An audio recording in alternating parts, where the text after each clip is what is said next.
Good evening, everybody. This is a story called Fog on the Old Coast Road. From where he was in the traffic jam, Tom Barrett couldn't see what was causing it, though there were flashing lights visible through the mist ahead. He assumed they were from the paramedic Volvo, which had cautiously threaded its way through the gridlock half an hour ago. "Why aren't we moving, Dad?" Tom glanced at Jack, his 6-year-old son, sitting in the passenger seat. The boy had been remarkably patient, considering it had taken him almost half an hour to drive 100 yards. Having forgotten his DS, they'd spent the little time recounting their great day out at the seaside. The fun fair, eating fish and chips on the pier, the donkey rides and the land train, football in the sand and too long in an amusement arcade. And that had kept both of their spirits up. It didn't help that the weather was getting worse. A generally overcast day, a sea mist had rolled in around lunchtime and was slowly turning into a heavy fog. "I think it's an accident, mate." Jack braced himself on the arms of his booster seat, lifting up enough that he could see clearly. "Someone's in trouble." "Uh-huh. Do you think we'll be able to move soon? How are we going to get Mum?"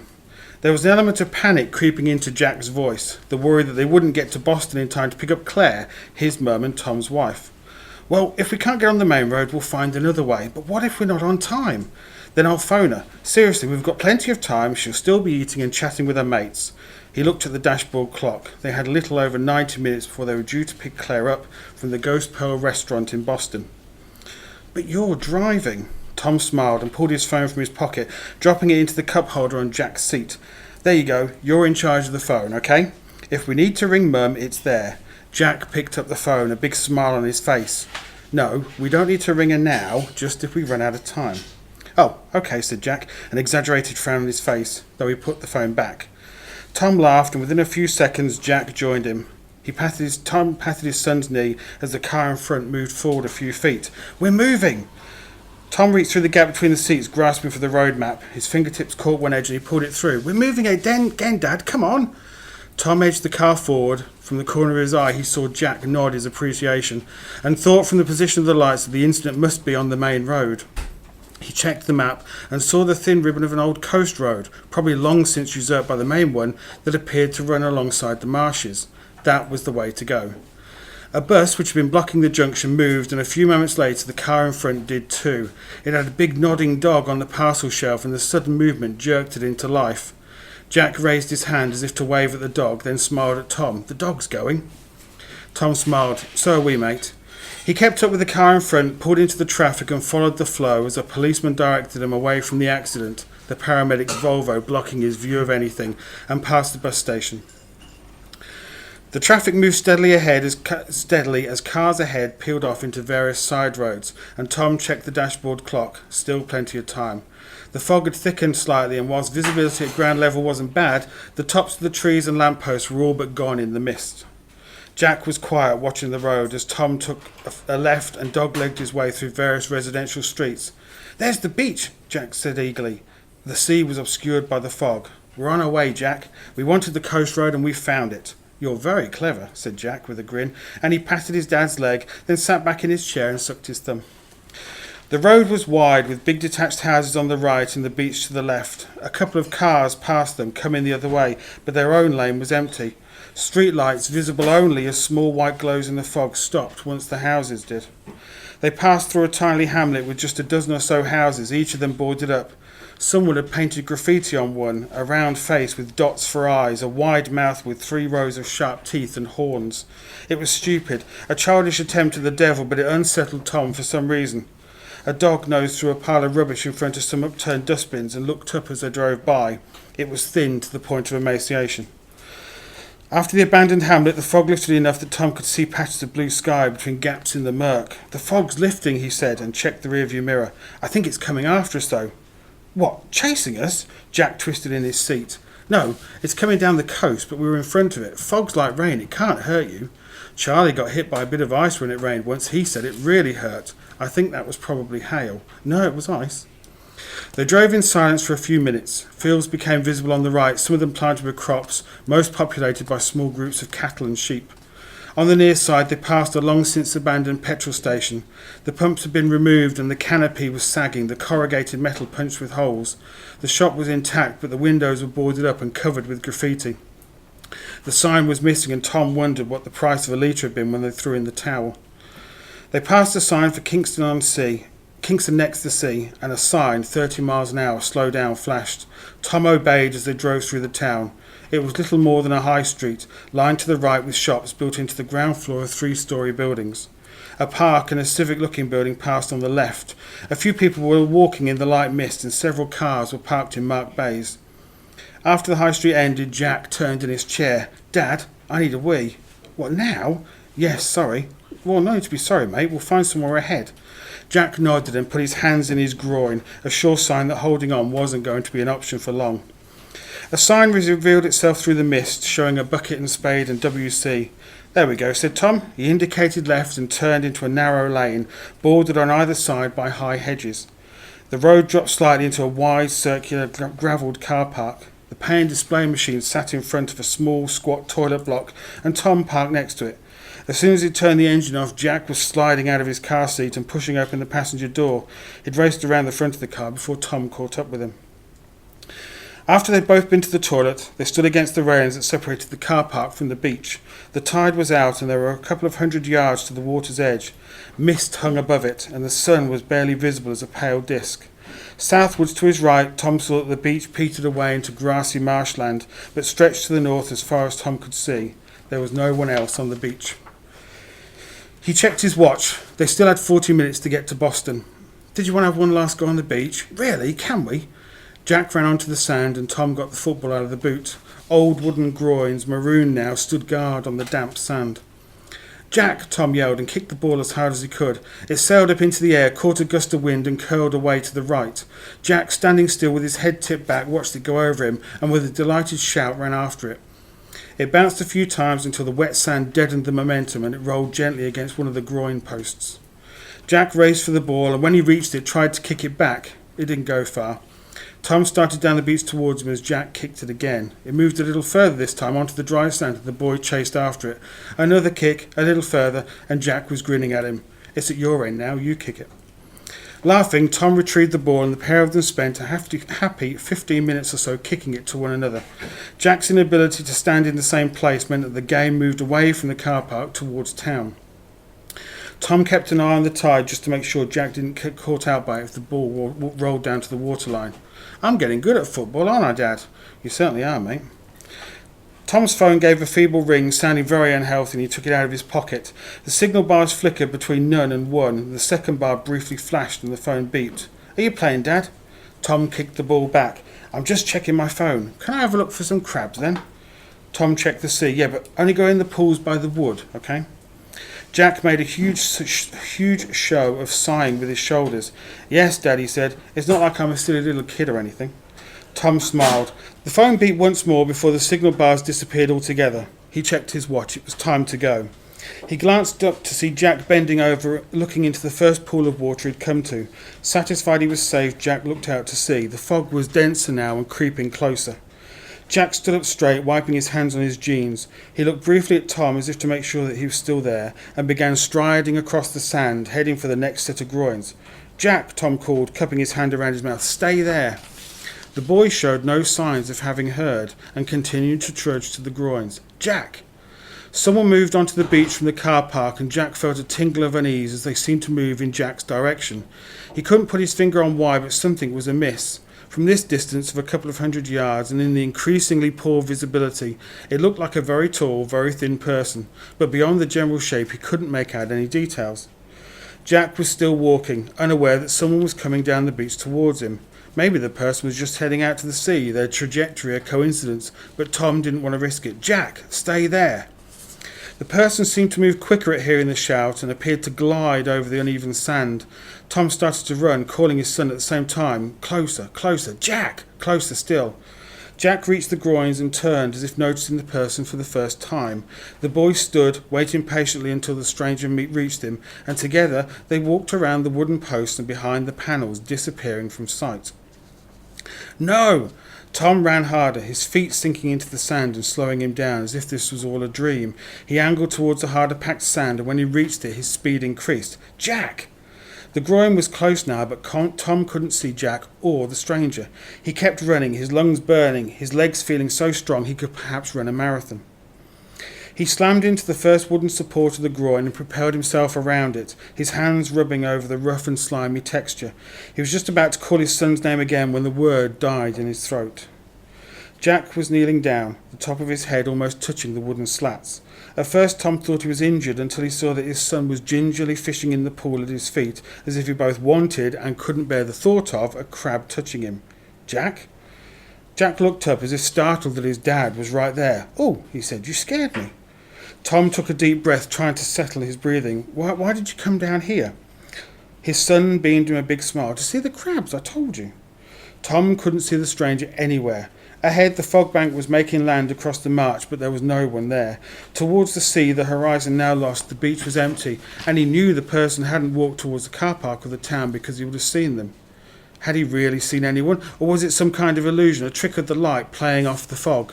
Jack didn't seem worried, and so Tom decided to let it go, not wanting to spook his son unnecessarily.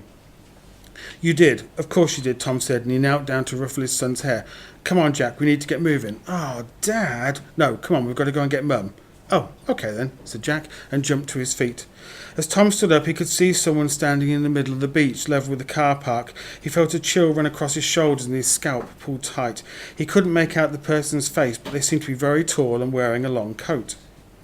Jack walked around behind him and started up the beach, skipping. Tom moved quickly to get between him and the stranger, but when he glanced over, the person was gone.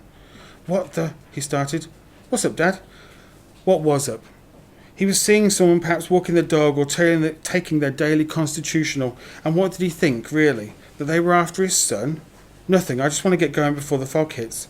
"We don't want to leave Mum waiting, do we? You'd be in big trouble then."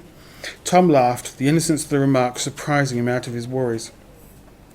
He unlocked the car, and whilst Jack got in, put the football in the boot. Movement on the beach caught his eye. The stranger was standing at the edge of the soft sand, his face obscured by the fog that whirled around him, hiding parts of his arms and legs. The stranger raised his arm as if in greeting. Tom quickly got into the car. "Hold tight, mate," he said, and reversed sharply out of the spot, wheel spinning on the loose gravel and speeding up the lane towards the main road. "That man smelled funny," said Jack, slowly and carefully. Tom looked at him. "What man?" "The man on the beach. He came to see the crabs with me." Tom put a hand on Jack's knee and brought the car to a stop at the junction. "Are you okay? Did he say anything to you?" Jack looked at his dad, a puzzled expression on his face. "No, he just looked into the water with me." As far as Tom could see, there were no cars coming, but the fog had thickened considerably and he couldn't see the town now. Taking a chance, he put his foot down and the tyres squealed against the tarmac. He flicked on the high beam, but the glare was reflected dazzlingly off the fog, so he switched it off. He kept his foot down, wanting to make time to get to Claire as arranged, but also to get as far away from this place as possible. On the right, a diffused glow of multicoloured lights came into view through the gloom. "Petrol station," said Tom as they got closer. "At least this one's open." He looked at the road just as a dark shape came out of the fog in front of them.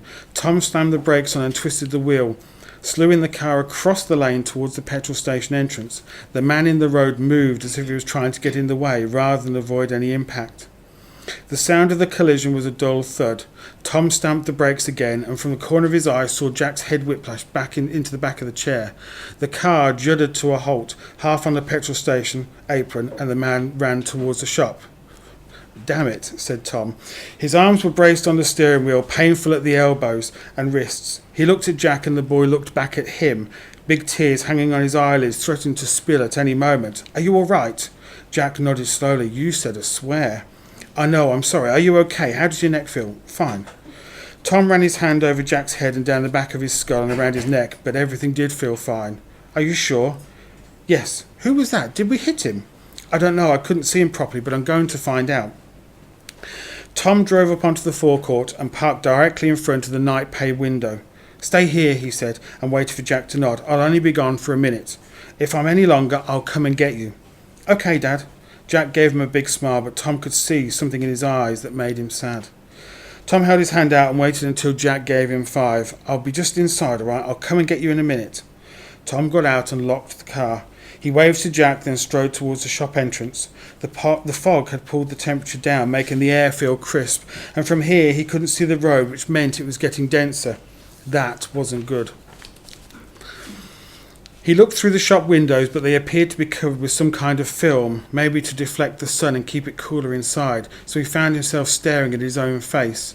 Tom glanced back at the car, only just visible now, and waved to Jack. When his son waved back, Tom pushed the door and all the lights went out.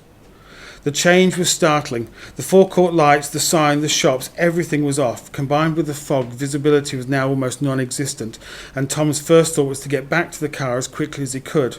If the lack of light had startled him, it must have terrified Jack. Somebody moaned. The sound made him jump. His head suddenly felt hot and a cool sweat prickled against his forehead. Hello? Who's there? The only sound he could hear was a faint crackling, as if an electrical connection was shorting out. I saw you come in here. You must be hurt. If the moaning hadn't come from the man he'd hit, then there had to be someone else in here, the cashier at the very least, if the petrol station was open. Other customers, maybe. Why weren't they talking or shouting? One last time. Hello? Still no response. The crackling noise erupted for a short burst. He looked out of the windows but could see only the whiteness of the mist. The shape of the car was a blur through the furthermost window. Jack had put the interior light on. Tom took out his house keys and felt on the ring for the little mag-light torch Claire had bought him, saying it was from Jack for his last birthday. He hoped his son hadn't worn the battery down playing with it. He held the torch up and switched it on. Although the light was feeble, it served its purpose. The shop was empty, and had been for quite some time. The floor was covered in grit and dust, and although there were a lot of footprints in it, none of them looked recent. The shelves were empty, some of them broken, all of the ads and banners torn away. Towards the front of the shop, the counter was a blank space, the flap up. The crackling noise started again as a strip light flickered above the cigarette display. Another moan sounded behind Tom, and he span around, holding the torch up. The beam didn't do much to penetrate the gloom, but he could make out empty magazine racks and a drinks fridge with the doors gaping open. There were two darker rectangular shapes on the back wall, toilets, he supposed. Who's in there? He called. The moaning came again, and deep within it a word. Tom leaned forward, desperate to hear. The moan came again, the word just barely audible. The light crackled, but he didn't turn around, focusing every ounce of his concentration on the moaning. There, again, and the word short and harsh. Still, he couldn't quite catch it. Are you hurt? The light crackled louder this time, and he turned. A dark shape moved in front of the cigarette display, then dropped out of sight behind the counter. Was it kids? Someone from the town playing tricks? Pointing the mag light down, he walked briskly towards the counter, the floor gritty under his feet. The countertop was covered in dust too, and someone had drawn a face in it, the same face he'd seen on the abandoned house. Round face, dots for eyes, too many teeth. Who's there? He asked, louder now. He stepped through the gap, his torch still trained on the floor. There was nobody in the walkway, and the dust and sand on the floor hadn't been disturbed for a long time. The voice was the barest of whispers, coming from just in front of him. Tom! He raised the torch high above his head, but it didn't illuminate anything in the room. All he could see were ruined and wrecked shelves. He looked out of the night pay window, and there was Jack sitting patiently in the car. He saw his dad and stuck his thumb up. Tom made the same gesture. That's it, he called. I've tried to help, but I'm leaving now. He walked back through the shop, heading towards the entrance. There was a creaking noise, like a door being slowly pushed open after a long time closed. Biting his lip, he kept moving. The crackling sounded again, and he tried to ignore it. The entrance seemed to get further away with every step he took. He heard his name again, whispered close to his ear. Out the window, the fog seemed to press hard against the glass, taking away the sight from everything behind it. The light crackled, and he looked at the counter. In the flickers, he saw a man standing staring at him. He dipped in and out of sight in time with the light, and when that died, he was gone. Tom backed up, his left arm outstretched, feeling for the door. His fingers brushed cool glass. The creaking door sounded again behind him. There was movement on the forecourt, more dark shapes moving in and out of the fog. Jack. The light behind the counter flickered, and there was the man in each wash of illumination staring at him. Tom backed further, felt something brush his arm. He turned, saw no one. The light above the two doors on the back wall flickered into life, illuminating a safety sign. Standing under it, only visible when the light was on, stood another man, grey and solemn, staring at Tom. He reached for the door. Where the hell was it? More lights flickered across the shop, each of them illuminating someone in the stutter, all of them grey and solemn. Tom turned, looking for the door, and as he raised his hands, he realised that he could only see it when the lights were flickering on. Claire Barrett stood outside of the Ghost Pearl restaurant in Boston and watched as Angie got into the taxi. Are you sure you don't want to come back to mine, Claire? She managed to laugh. No, it's okay. Tom will be along in a minute, but thanks anyway. Okay, I'll see you soon. Claire waved and watched the taxi drive away, her annoyance at Tom smouldering in her belly. The idiot knew to pick her up for 5. She'd told him to make sure he left Skegness in plenty of time. She pulled the phone out of her handbag and dialed his mobile. It rang for 30 or more seconds, and she was just bracing herself to leave an angry voicemail when it was picked up. Hello? Jack? It's Mummy. Hello, Mummy. Where are you? In the car. Where's Daddy? I don't know. He went into the garage and he hasn't come out yet. I don't know where we are. Please come and get me. But I don't know where you are, Jack. Tell me where you are. I don't know, Mum. We went to the beach, then hit that man, and now we're in the garage. Hit a man? What? There was a pause. Then Jack said, Oh, it's okay. Daddy's coming. Another pause. Oh, that's weird. What is, Jack? What's weird? I can see through him.